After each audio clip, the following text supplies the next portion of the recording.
université qui a été inaugurée par Sa Majesté en janvier 2017. C'est une institution de recherche appliquée sur les thématiques qui ont un lien avec les enjeux du continent africain. Ces enjeux-là, il y a l'enjeu de la sécurité alimentaire, il y a l'enjeu de l'industrialisation durable, il y a l'enjeu de la transition énergétique. Aujourd'hui, l'UMC Space, c'est plus de 200 enseignants-chercheurs permanents, plus de environ 600 doctorants qui travaillent sur ces différentes thématiques.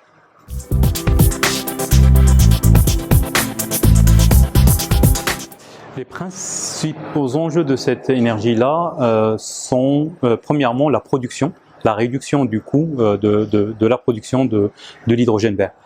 Et donc ça passe par beaucoup de recherche et développement sur les sources de l'énergie verte et sur l'électrolyse. Donc ça c'est le premier enjeu. Le deuxième enjeu, c'est le stockage de cet hydrogène-là. Comment on va stocker une fois la molécule produite. Troisièmement, c'est les différents usages de l'hydrogène, soit à travers la production de l'ammoniac vert, soit à travers l'utilisation de l'hydrogène comme molécule avec d'autres molécules pour produire par exemple du biocarburant. Donc sur toute la chaîne de valeur, il y a des enjeux en termes de recherche et de développement.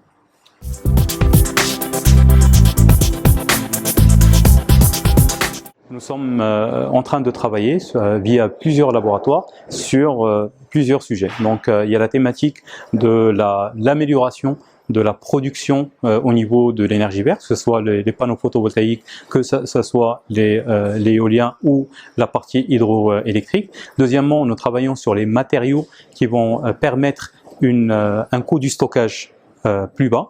Nous travaillons aussi sur l'électrolyse, comment réduire le coût de production au niveau de l'électrolyse à travers une amélioration, optimisation des coûts de la maintenance par exemple. Et après il y a l'utilisation de l'hydrogène, soit au niveau de l'ammoniac vert, comme je l'ai dit, soit au niveau d'autres usages, comment l'utiliser par exemple directement au niveau de l'industrie.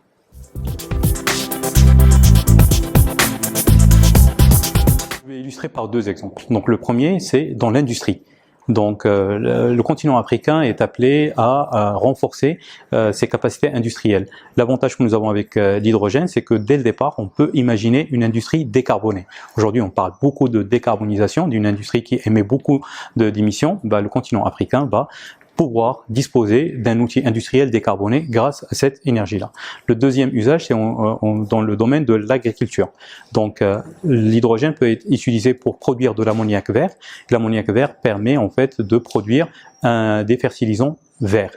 Et ça a un enjeu, un lien avec l'enjeu de la sécurité alimentaire, puisque l'Afrique, comme vous le savez, dispose des terrains qui ne sont pas encore utilisés et qui vont être utilisés pour produire plus de nourriture qui vont permettre d'accompagner la croissance de la population au niveau mondial. L'Afrique est la solution pour l'enjeu de la sécurité alimentaire et les engrais. C'est un élément important et dans cet engrais-là, on peut ramener un nutriment qui est vert à travers l'hydrogène. Voilà deux utilisations de l'hydrogène pour le continent africain.